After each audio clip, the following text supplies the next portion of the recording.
welcome to Catholics Coast to Coast. I'm Ace McKay, always loving it when we get a chance to see what God is saying to us through conversations that we're having with each other, others are having without us, and then we can catch up on all of that when you go to Podcast Central. Just go to EWTN.com/podcast and find some of your favorites so that we can get through the summer deeper and walking with God in the way that He has intended. As we dive in, let's see what's happening in this week's Mass readings as we get your look on your Word on the Word. Hi, I'm Melissa. Welcome to the Word on the Word. And I'm Veronica. This week, we're going to take a look at the first reading for Thursday's feast day. Wait, time out. We're supposed to talk about Sundays here. Did you not read the notes? What are you talking about? Can I have scripts? So can you explain this business about Thursday's feast day being celebrated on Sunday? Of course. The Feast of the Ascension of the Lord is traditionally celebrated on Thursday, which would be 40 days after Easter. However, in some places around the world, it's transferred to the following Sunday. So like I said, we're going to talk about the first reading. So in the reading for Sunday, it notes that Jesus stayed on earth for 40 days preaching about the kingdom of God. His followers ask him, "Lord, will you at this time restore the kingdom of Israel?" And Jesus doesn't say no, but he also doesn't say yes. And then he also states that it is not for you to know the times nor the seasons which the Father has fixed by his own authority, which basically means humans aren't going to know when the end of the world is. I think that's both comforting and stressful. So what do you mean? Well, if we all knew when the world was coming to an end, then I would panic about it. But since we don't and won't know, then we can just go about our lives glorifying God. And that's not the end of the story. Jesus foreshadows Pentecost and tells his disciples that they are witnesses to the ends of the earth, which we'll get into more next week. Jesus rises up into the clouds, and two men in white robes appear. And the disciples are still staring at the sky, and the two men ask, "Why are you looking at the sky? He'll come back." This week, we challenge you to think about this reading when the weight of the world weighs upon your shoulders. And ask yourself, how am I going to be a witness to Christ today? And we'll see you here next week. Bye. Toodles. Great summer reflections as we continue our Word on the Word. You want more for year C in this jubilant celebration. Easy to do when you go to EWTN.com/podcast or subscribe to Word on the Word wherever you like to stream. I'm Ace McKay. We want to dive into our conversations this week as we check in with the Catholic Momcast as podcast host and author Roxanne B. Solonian actually is the co-author of What Would Monica Do? It helps to bring hope to those bearing an all too common cross, and we're going to find out if that is us this week and how we can lift that as we give it to God. Let's check in with the Catholic Momcast on this week's Catholics Coast to Coast.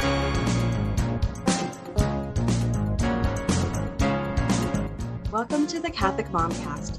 Join us each week as our friends from CatholicMom.com and special guests gather to chat about all things faith, family, and fun.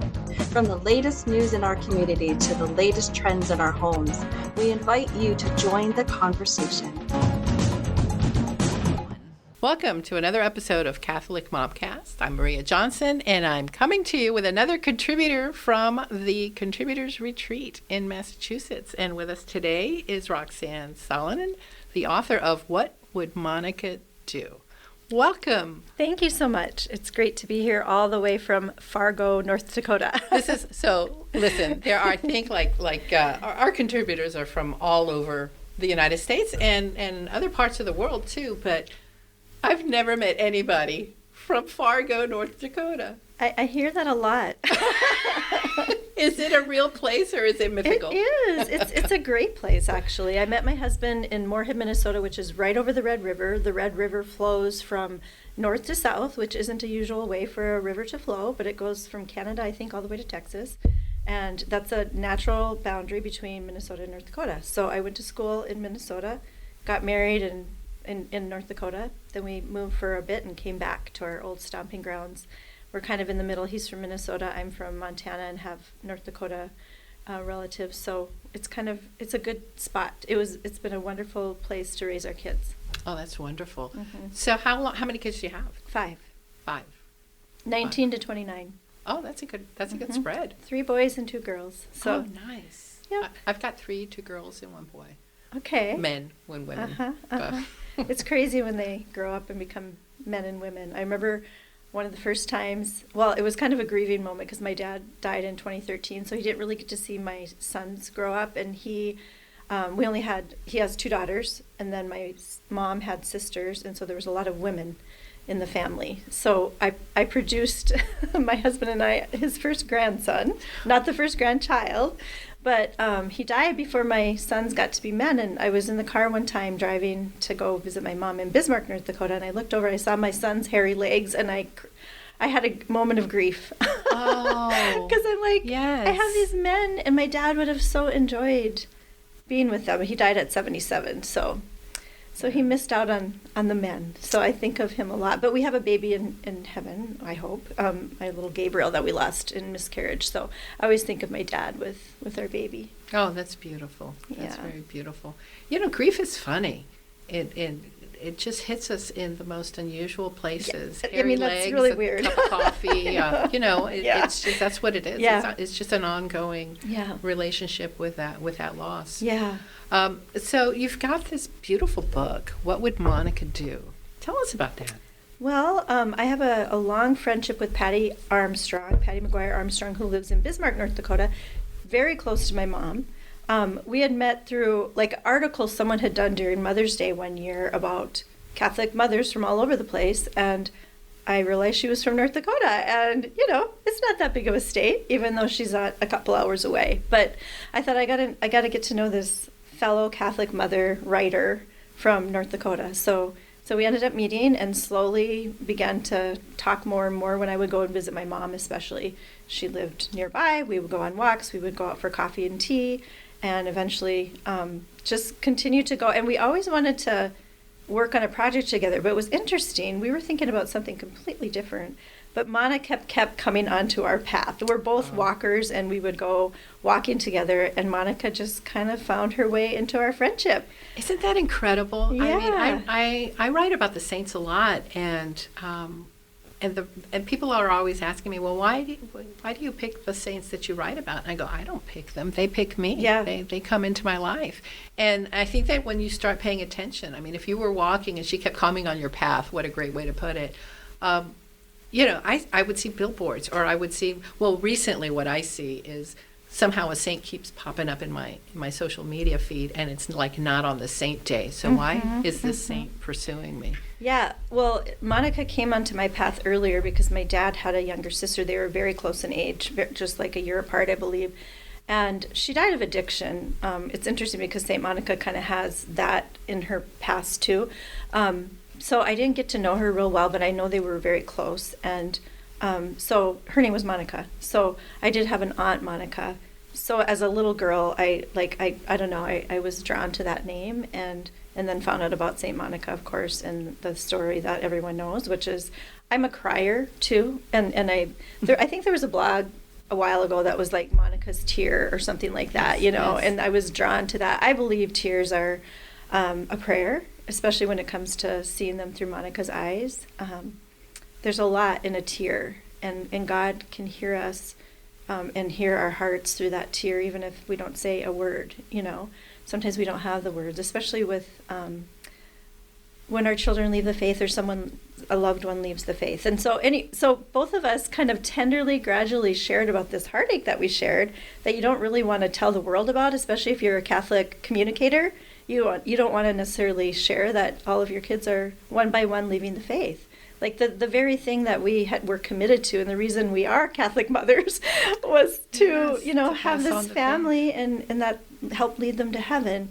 And so I found it one of the hardest parts of parenting was when our kids started going off into the world, and the world as it is today is so harsh. And we just learned so much, though, and what we learned through writing the book What Would Monica Do, which was published in August of 2022 by Ascension Press. The subtitle is Consolation, Hope, and Inspiration in the Spirit of St. Monica for Those Bearing the Cross of a Loved One Who is Away from the Faith. Who wants to write that book, right? How many of us need that, though? Right. And I think that the more that we talk about it, the more that we find solidarity with each other. And we did. And we had to really pray through that, though, because our children were involved. Of right? course. And so that was a long process of should we, because initially when I brought it to Patty, and there was something that nudged me about it, and she's like, oh, well, yeah, I do want to write. I've thought about writing that book someday when all my kids, she has 10 kids, when they all come back to the faith. And I said, you might be dead. You know that, right? So, I mean, I had the awareness, like, we don't know. Sure. And so, yeah, we could wait, or we could share what we've learned through this friendship, and with Monica coming into our friendship. And we learned so much even through writing the book, because we continued to just chat back and forth. I'm a consolidator. I like to work with others. I'm the youngest sister of 2, and I just grew up into this world, like having someone near me. We were almost Irish twins. So I love working with people. So I mean, I don't think we could have done this book on our own. I mean, I know there's been other books that have been written by singular authors, but we each have different gifts that we brought to this book, and it was challenging too to work on something like this with someone else, because our hearts were so invested in different ways. But we worked through all that, and we're really happy. And it's 2 voices. Yeah, it is. That you have to somehow Yeah. seamlessly. Your editor must have been. Yeah, they were great. I mean, this was magical. Quite a bit longer, and finally we're just like, here, take it, do whatever you need to do with it. We're at a point where, like, we can't, we don't know what more to do and to solve it. So we were happy. They did a great job, and we love the cover too. There was a beautiful artist, Jill Metz. I learned her story and ended up writing an article for the National Catholic Register. She does just saints. She's a convert from the faith, so she does mixed media art, and she had already done this piece on Saint Monica. She goes into like a prayerful, meditative state to meet the saint and try to understand what they might look like, especially for the saints that we really don't have a good depiction of. So she has blue eyes. Describe because her look is yearning, I think, is what it speaks to me. Yeah, there were different options that we were looking at reviewing, and I think some people would say, well, no, wait a minute, she's a little bit darker with blue eyes, but, that doesn't make sense. But then I was really intent. I grew up as a little white girl on a Native American reservation in Northeast Montana, so I'm very sensitive too to, like, I want to get as close as I can, like, what did she look like? I want to make sure we're depicting her how she would have looked like, and so found out that she was of Berber ancestry, so there was a mixture there of European and Northern Africa, and so looking up, researching modern day Berber women, a lot of them have blue eyes and dark hair, just a beautiful combination. So, and then I thought, well, we don't know 100% sure. I don't know that St. Augustine wrote about his mom's eyes, so we don't know her color. But, there's this scene at the end of Confessions where they're looking out into the ocean. And the ocean was part of their story, too, because she kind of chased him all over the place. And he was going by ocean. But, I think of her, these eyes are reflective of that ocean and that conversation she had with her son when he came back to the faith, and she had that joy. And really, they were talking about heaven. And so heaven, it's kind of depicted, too, as blue. So I thought either way you put it, symbolically or in reality, there's blue in her eyes somehow. So there's all that went into this one image, which kind of came towards the end of our writing. But that's beautiful. Yeah. Well, you talked about how it's a delicate balance of communicating this situation to your readership, so that your readers can find consolation and hope in for their children. But writing about that, and you can't violate their privacy. Mm-hmm. They're adults. Mm-hmm. It wouldn't be fair to do it to them as children either, of course. But how did you how do we as mothers of children who have fallen away from the faith address that issue while maintaining boundaries, while maintaining We had a the breakthrough, respect? a beautiful breakthrough. We realized while writing this that this book wasn't about our kids. It was about us. It was about our hearts. It was about God breaking our hearts open through this cross to come closer to him. We're still children before the Father. We still needed him. And actually, our children wandering, as we did have our wandering times too. Yes, we did. It helped us, connect with that time in their lives. We really analyzed, the world that they're coming into and began to feel, understanding of the challenge before them. But most of all, we realized this was about us. We do dedicate it to our families, but at the same time, it really is our story. And we collect a lot of stories from a lot of different people, so we were very careful not to out anyone, but just to really share, like, this really was, it's a story about parents going through a grieving process. And if we would have waited till whenever, we realized people needed it now, and that God was calling us to that now, and that he would help us figure out a way to do it. And we did. And it was a beautiful thing to discover the gift of him calling us closer to his heart, because we're never done. That conversion process it takes a lifetime, right? Yes. Right up until the end. Yeah. And one of the things I realized too was my dad was away from the church for 35 years, and he was an alcoholic during some of those years, and then went through treatment, and then eventually found his way back into the church. He died in the sacraments. The priest that was his last confessor said he was ready. He came up while my sister and I were getting ready we were going to do music ministry at his funeral, and he said, I just want you to know, gave us that gift of letting us know that he was ready. Praise the Lord. Yeah. Beautiful. So we realize it can take some time. At some point I realized he came back, Yeah. And then I said to Patty, it took 35 years. I don't know if I want to wait that long.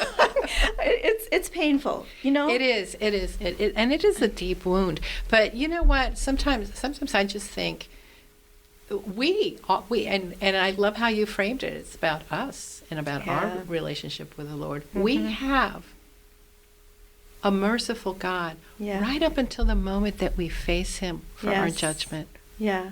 That we can make a final decision in that moment. And he was merciful with us and patient with us. And another thing, one of the insights I had, he works in invisible ways. He is working with us in our souls and in our children. So we're not always going to see what he's doing, but if we pray like Monica did, and she had to let go. She was chasing after her son and begging and crying, and finally she figured out, no, this isn't going to win him over. And it took St. Ambrose to come into his life, So we pray for the St. Ambroses of this world, that they might meet our children along the way. And it has really prompted us to go deeper into our faith, deeper in trusting, because guess what? Our hands are kind of empty at this point. We have to put it in the providence of God and know that he loves our children so dearly, just like he loved us and still does. And we're still working on that relationship ourselves. That's true. In the end, the conflict kind of disappeared. Oh, that's beautiful. Mm-hmm. So what brought you to Catholic Mom? I started writing.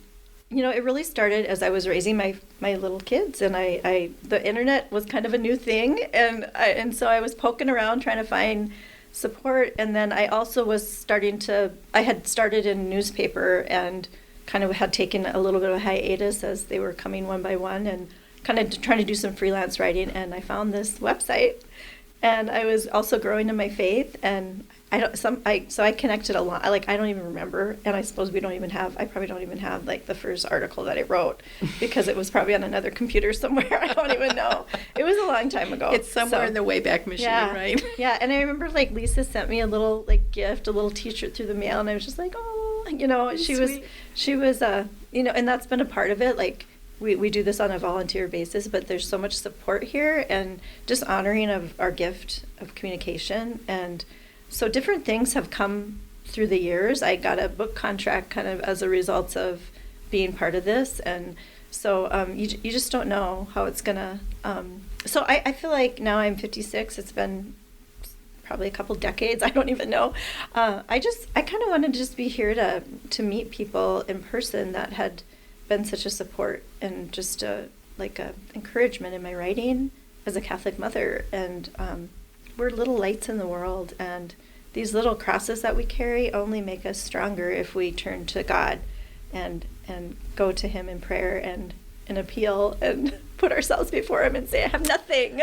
I have nothing, but I love you. I know you love me. And that's a lot. That is a lot in this world, and we have a lot to offer. And it's enough. Yes, it is. Yeah. I have that in the front. You are enough is one of the things I have in the front of my adoration journal. And another one is Let Yourself Be Loved by St. Elizabeth of Nativity. I'm going to show you something. Oh, you're a fan too? I just wrote about her. Oh my goodness, how wonderful. Let yourself be loved. Let yourself be loved. That's a powerful powerful thing. I just said it at a retreat that I talked at last weekend, and a priest came up and said I needed to hear that. And I thought, wow, Yeah. I'm so glad I said it. Incredible. Yeah. She was an incredible saint, and we lost her so young, but her legacy is so enduring. With that that she wrote that to her superior.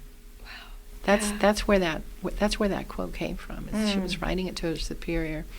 Well, Roxanne, what a delightful conversation, and we're so happy to have you at Catholic Mom. And I think the really big takeaway from this is that we experience motherhood and share about motherhood. So it's really for all of us. Thank you so much for joining us. Thank you. It's been wonderful meeting you in person, and thank you for having me on the podcast. All right. Well, thank you. And thank you, listeners, for listening this week. And we'll be back next week with another episode of Catholic Momcast. God bless. Sharing insights from her pro-life sidewalk ministry, Roxanne B. giving her latest with the Catholic Momcast. You want the full conversation or any you might have missed? Easy to do. Go to Podcast Central at EWTN.com/podcast.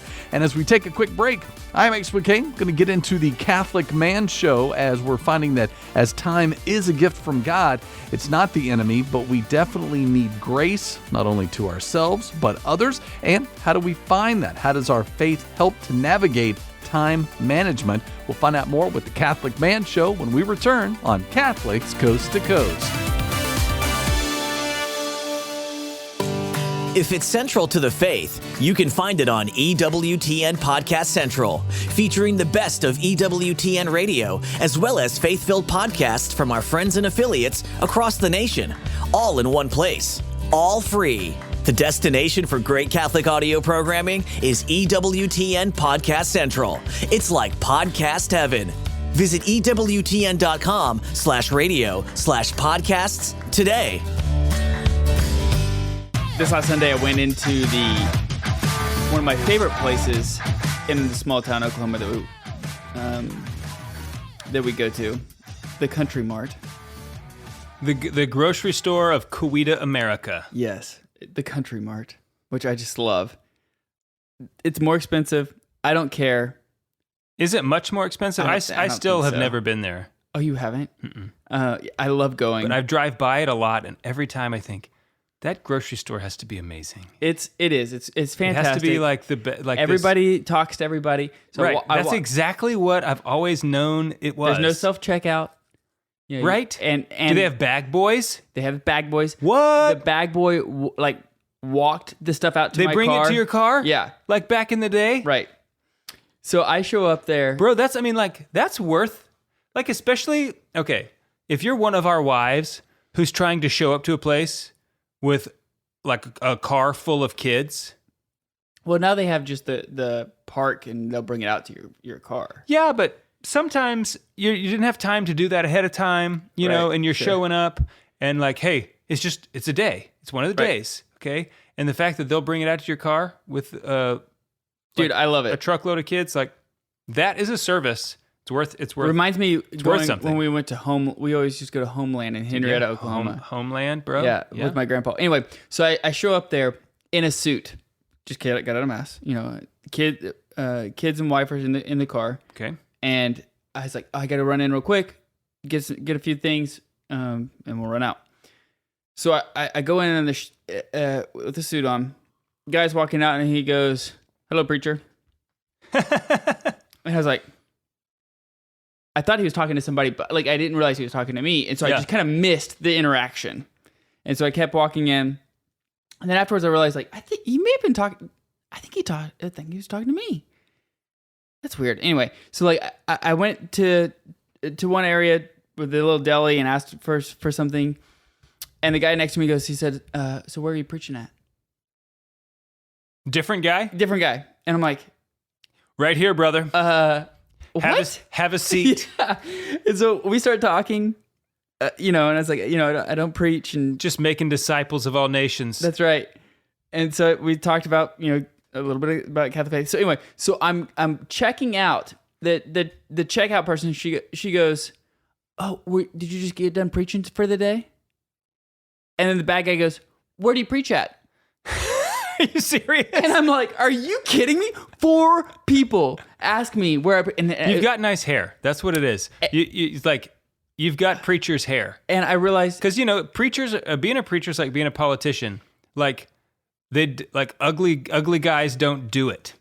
They don't get hired. It's just like being a politician. I walked into my van and I told Haley, I said, like, it is a good thing that we were Catholic, because if we were Protestant, I'd be the mayor and the preacher of this whole town.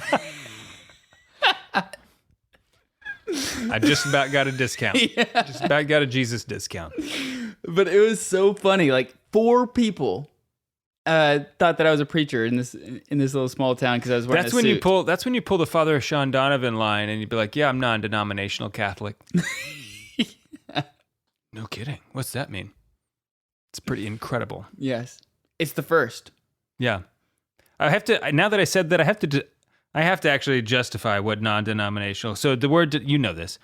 Denomination is a Latin, it means de nomine. It means other name. So a denomination, Catholic is not a denomination because it's not another name. Denominations were other types of Christians who didn't go by the name.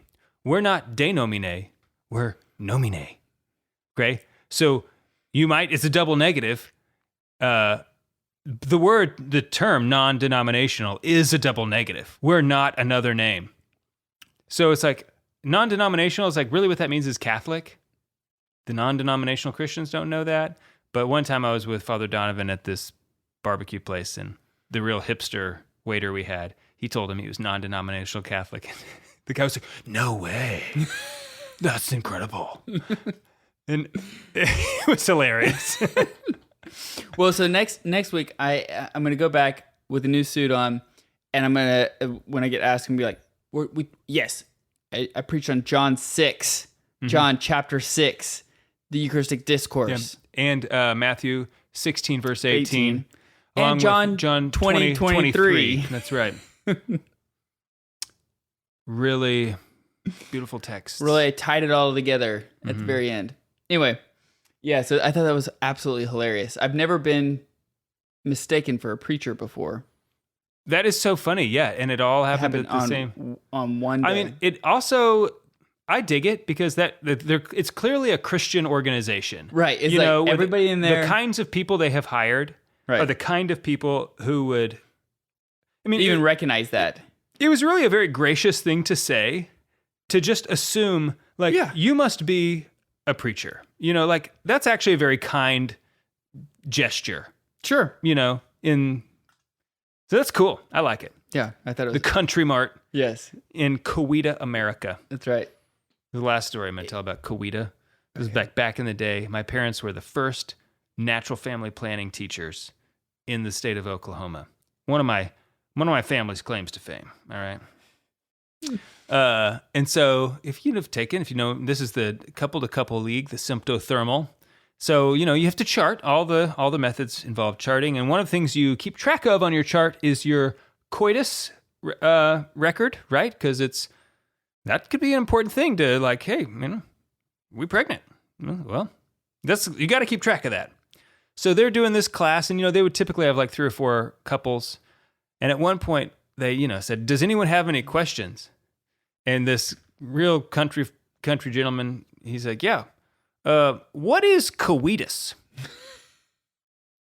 And like, at first they didn't know what he meant. And then they realized, like, coitus. Okay. It's not coitus. It's pronounced differently. And so the joke developed about like, hey, about going to Coweta.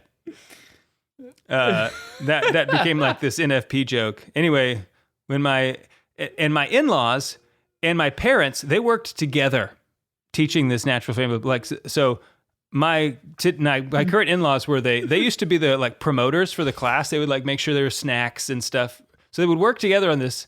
At the time I was just a young kid. So when my in-laws eventually they moved to Coweta, it's kind of like you hear Dan and Julianne, they moved to Coweta. They live there now, He's the mayor. So anyway, I thought it was a really fun experience for me. It sounds really great. I have had this question And I want to ask you, this is a totally different topic. Okay, yeah, let's switch. Totally switching. I'm done with that topic. So, we are currently sede vacante. Yes. I'm going to ask this. I think this is a very difficult question. Oh, man, okay. So I'm going to hear what you have to say. I have a lot of things to say. The conditions for receiving a plenary indulgence, one of them involves praying for the Pope. Can you receive a plenary indulgence when the church is in a state of sede vacante? Yes. Even though there's no Pope to pray for. This is a condition. It is like it's clearly stated. So what is I haven't looked this up. This is just something I haven't either. I have been wondering about. I've been letting myself wonder about this particular question, and I think it's a very good one. Yeah, it is. Because if you're required to pray for the Pope. Yeah. Yeah, but prayer is outside of time. There's no really reason to say that, like, just because my prayer, just because there's not a Pope currently doesn't mean that I'm not praying for the next Pope. Mm-hmm. Or the person who will be seated as a Pope. Yeah, okay. I think that's a good caveat to make. Or that, my prayer... I do think, though... is for that, if the time and place. If a month ago, right? If I was, I'm going to pray for the Pope as one of the conditions to receive this indulgence, and I said, I'm not going to pray for the current Pope. I'm going to pray for a previous Pope. I don't know that actually satisfies. I think that doesn't satisfy the spirit of the law. I don't think so either. Would you agree with that? I think so. Yeah. So I do think that we can rule out that, like, well, there's no Pope, so I'm just going to pray for one of the last ones. I don't know. You might be able to satisfy. This is something I don't know that we actually have an answer to. Maybe there are. I haven't looked into it. But you might be able to pray for the repose of the soul of our most recent Pope. Yes. Maybe that would satisfy it. There are also the intentions of the Pope. Pope Francis were published ahead of time. He still has an intention for this month, so you could still pray for those intentions. That intention that he had listed ahead of time, Yeah. Anyway, just some things to ponder. Yeah, but my thought process there is because prayer can be outside of linear time. Yeah. That seems to be okay. I mean, and also God doesn't use any prayer. Oh, there's no wasted prayer with God, right? So if you pray for the soul of somebody who's in hell, that prayer's not going to do any good for that person. Right. Or if they're in heaven, won't do them any good.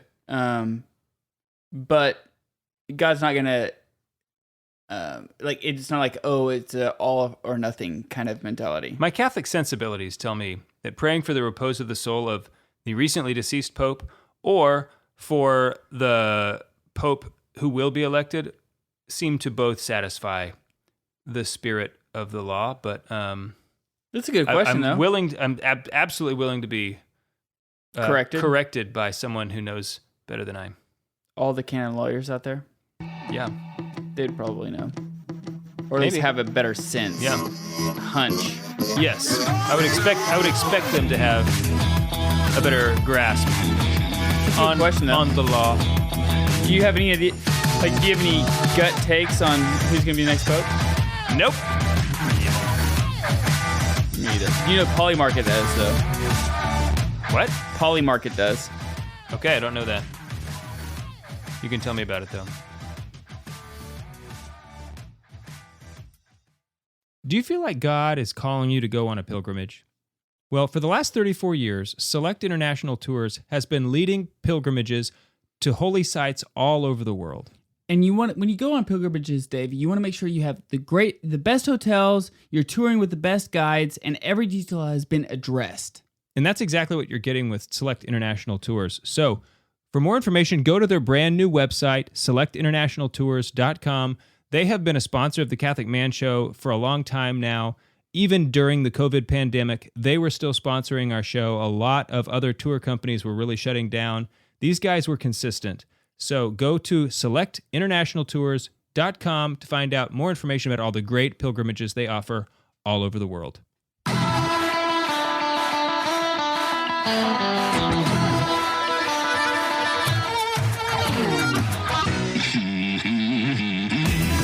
Welcome back to the Catholic Man Show. I'm David Niles, here with Adam Minahan. I want to make a correction, or a clarification rather. In the last episode, our episode we recorded last. Or one of the last episodes, depending on which one is released at what time. Who knows? That's sort of a mystery to everybody. We were talking about who could become pope, and you had said anybody, and I didn't say anybody. Any baptized Catholic man. Yeah. When I said anybody, that's what I meant. And I'm trying to clarify this, Adam. I'm trying to add clarity here. And I said, I'm not sure. I think maybe that's not true. Actually, it is true. Any Catholic man can be voted in. Pope David gets installed day one. What are you doing? The very first thing I would do is confer and set a date for Blessed Carlo Acutis' canonization. That was supposed to happen on Divine Mercy Sunday. Mm-hmm. Let's assume that's already been taken care of. Okay, well, you asked me. I mean, it won't have been taken care of. The first pope needs to do that, or they need to. They don't have to. Because he's not been canonized yet. Right. That has not taken place. So the next pope might not do it. I don't know. I'm sure he will. But... I actually expect that within the first few days of the next papacy, that will happen. Sure. That there will be a date, and it will happen very soon. Yeah, because he's already there in Assisi. His body is incorrupt, and speaking of which, we're going to Assisi. Yes, we'll be in Assisi in October, and we'll be there, and we'll see him alongside of St. Francis, who is incorrupt, and alongside of St. Clare, who's incorrupt. Assisi is an incredible... We'll actually be spending 2 days in Assisi. Assisi is people often say it's their favorite stop in Italy. I'm really excited about. Most people don't get to... Well, I don't know about most people. A lot of people make it as a day trip, which is wonderful. But when you get to stay there, it's extra nice. So we'll be doing that. So I do think that the next pope, that will be high on the agenda. I don't know. What about you? What would you do?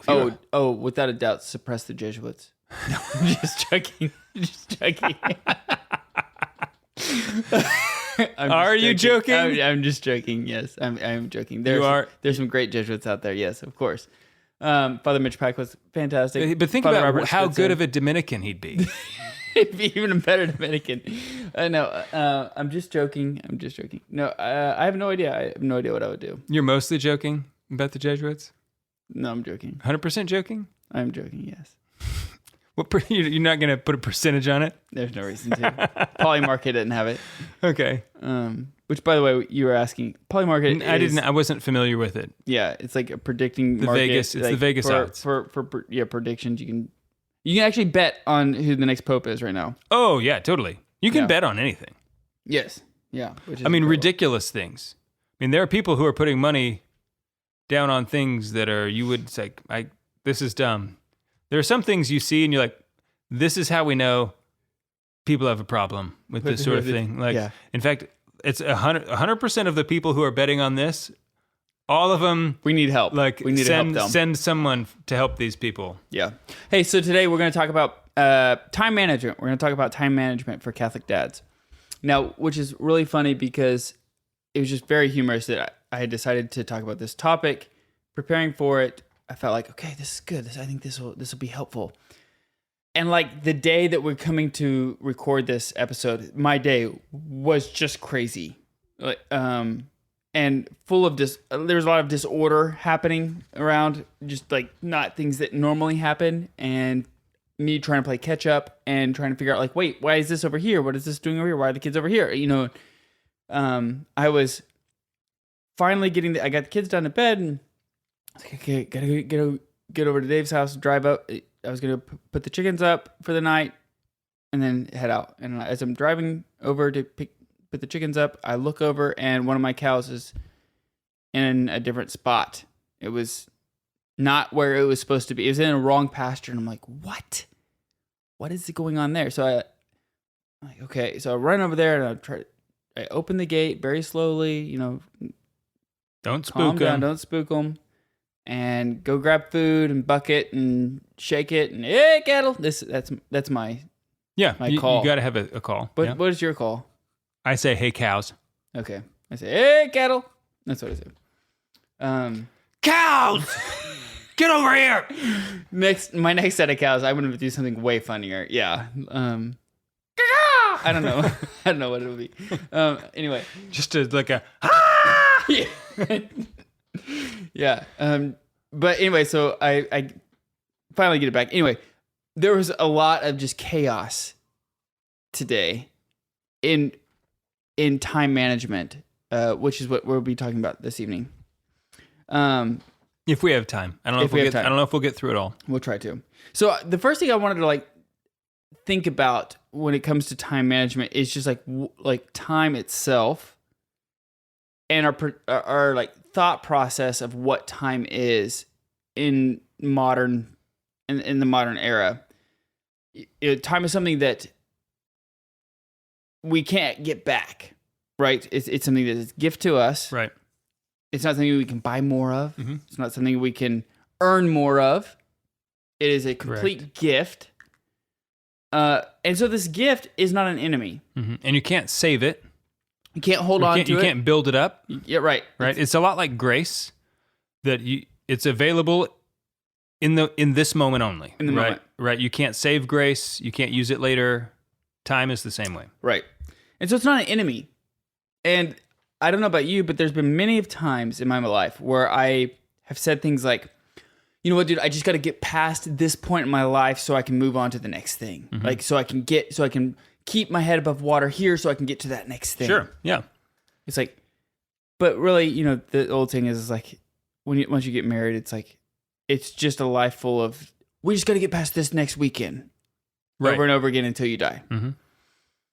And I just think that's, while I think it's funny and at times and maybe a okay expression, I don't think it expresses, and I think it does disservice to the gift that we're received, that we've been given, I guess, which is is time. Yeah, those moments. Yeah, and that time that we have. Because every single moment is a gift from God, like you're saying, is an opportunity to become holy. And to fulfill your vocation at that moment. Right, which is how you become holy. Yeah, exactly. That's how you do it. But okay, so that's a great point. I think a lot of times it's very easy to think that busyness equals holiness instead of faithfulness is holiness. Right.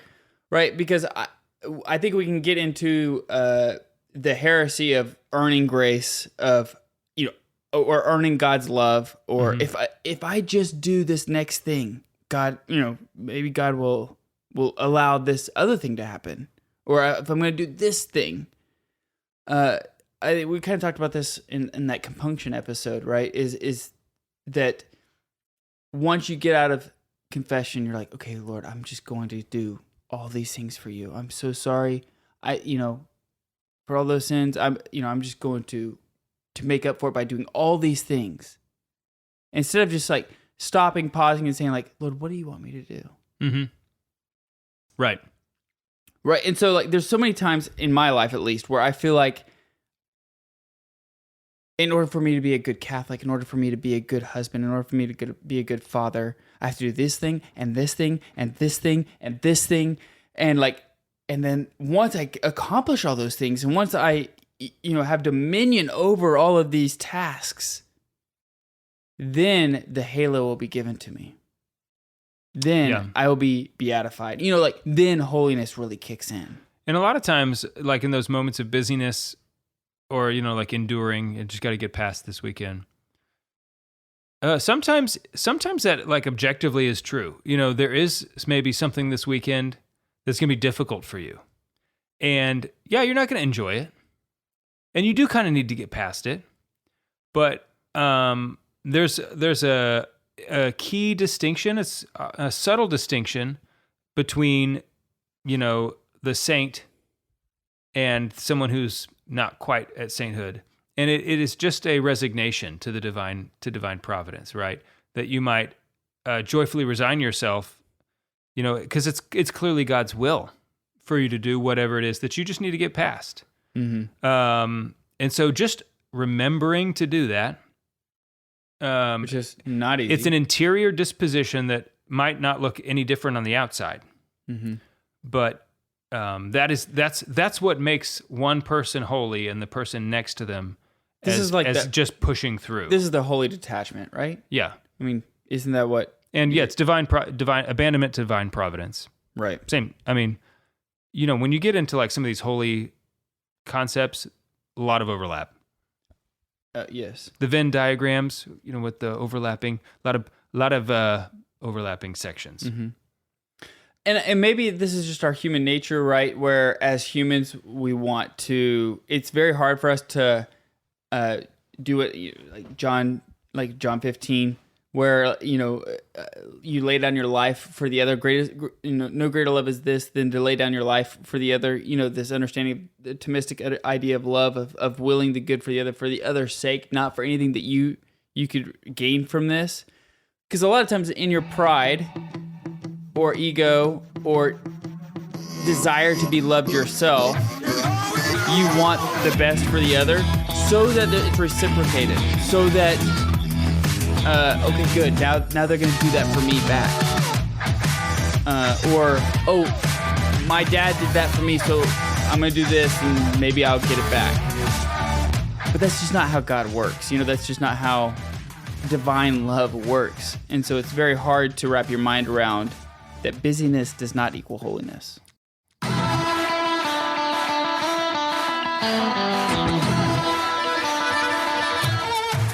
Welcome back to the Catholic Man Show.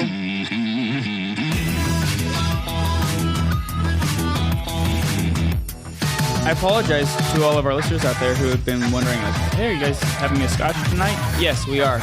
The answer is yes. I know that's a shock. What a shocker to most of you. It's from Scotch Malt Whiskey Society, and which is still not supporting our show. It's a tragedy. Rude. This is a Glen Scotia. It's called Smokehouse on the Beach. It's an 8-year. Delicious. From the Campbellton region of Scotland. That's right. Sea breeze on the shore at low tide carries a fruity sweetness and a sweet hit of briny and ashy savoriness, a coastal surf and turf. I think it's fantastic. It definitely has a coastal flavor to it. If you took all the smoke and peat out of an Islay Scotch, but you still had that briny, it's got that, which I like. But it's sort of like if an Islay and a Highland were, it's a blend. It's a blend between those, kind of. It's fantastic. It's really good. That's what we're sipping on this evening. We're talking about time management. We're specifically for Catholic dads, right? So this is the idea that I wanted to talk about tonight because I've been thinking a lot about time management myself and how to navigate and work through work life, family life, prayer life, and managing all those things. So before the break, we were talking about how that busyness does not equal holiness. That the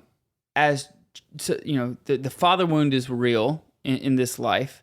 That sometimes as a child we grow up and think, oh, I have to earn my father's love if I score well on this test, or if I make varsity here, or if I go to the military here, or follow in his footsteps in work, then I'll make him proud, and then he will truly love me, which is hopefully false. This is the problem with father wound, right? When we orient our experiences with humans with God, it always falls short. Right? Yeah. There's only one perfect father. Right. And he's not on this planet. And hopefully someday, the goal is he's in heaven. You right. know what I mean? And the goal in this life, right, is like on your deathbed, whenever you have your family around you and you're dying, the idea of your child walking up to you and saying like, thank you, Dad, for giving me a glimpse of our Father's love. Yeah. That's satisfactory. That's what I'd be like, okay, I did it. If I Right. can just give them a glimpse of our Father's love. But it's not something that you can put off till tomorrow. No. Right. I think that glimpse maybe give it, like, the word doesn't do its justice, because in order to give a glimpse of an infinite is very difficult. The things I'm thinking about are, I'm doing some self-reflection here. I want to plan a fishing trip with my boy, but I just need to get through this weekend first. Mm-hmm. Right. Just to tie, so guilty. Just to tie it back in. Right. Exactly. I am looking at myself. So we should manage our time not to do more, but to live better. And I'm not saying that you ought to just abandon your plans for this weekend. Of course not. To go fishing. I mean, maybe you ought to. I don't know, but you just need to strive for order, and you can't delay. You can't put these things off. That's right. And because ultimately, time belongs to God, right? It's not something that's it's a gift that He gives us. It belongs to Him. He can do whatever He wants with it. Correct. Do whatever He wants with it, right? And it reminded me of I think it was St. Louis de Montfort, which his feast day was just recently. Yeah, it's my consecration day today. Oh yeah, congratulations! Thank you. That's fantastic. Very excited. On the way to school today, I was talking to the kids about St. Louis de Montfort. We prayed the Rosary, as we always do, going to school. But I was talking to them about St. Louis de Montfort. Yeah, I mean, like the Rosary we pray, like the version, like the way we pray the Rosary today is mostly because of him. He's fantastic. Yeah. So I was thinking about Mary's fiat, Mary's yes. Uh-huh. So like, if you think about her yes, it's like this total availability to God's will. Like this whole, be it done to me according to thy word. Thy will be done. And Mary didn't like divide her time between God's time and her time. And neither should we. It's more of, I live for our Lord. What He wants of me, I will react, and I will abide. Mm-hmm. It reminds me of, and I've talked about this before, the concept of stewardship. I think stewardship is one of the concepts that rounds everything out, that makes, sometimes it's difficult to, I'm just like, all right, if you have nice things, mm-hmm. or if it's like, how does that fit into to a holy life? Or if your station in life is one of influence or wealth or whatever, you fill in the blank. Stewardship is the concept that orients that back towards the service of God. That everything that we receive, and this in time is one of the most important gifts that we have to do this, is this gift that we are called to not give 10% of. Stewardship is giving 100% of everything back to God. Mm-hmm. That this idea, everything is His. He has given it to me so that I might care for it and make a return back to Him. And that's His gift to me. He gives this to me that I might be able to give something back to Him. It's a similar interplay as what you see in the Trinity, that God gives love to the Son, and the Son gives that love back to the Father. And that interplay of love between them is the Holy Spirit, right? So He calls us into this, as He draws us into His life. Stewardship is the way that we really participate in that, and giving 100% of that time to Him. This is your vocation. How has He called you to respond with that time in the spirit of stewardship? I think about stewardship, the absolute greatest, well, for most people, the highest level of stewardship is your children. That He has, like your children, they're your children, but even more so, they're His children. And He's going to want them back. How to avoid the mindset of just getting past the weekend? Well, we want to reach holiness, and busyness does not equal holiness. Finding out that this week with the Catholic Man Show. You want more of this conversation or others like it? Easy to do. Podcast Central at EWTN.com/podcast, or just find the Catholic Man Show wherever you like to stream so you don't miss future episodes. I'm Ace McKay, bugging out. Going to enjoy the rest of the weekend. Enjoy yours as well. Remember to let God define who you are, and we'll see you again with Catholics Coast to Coast.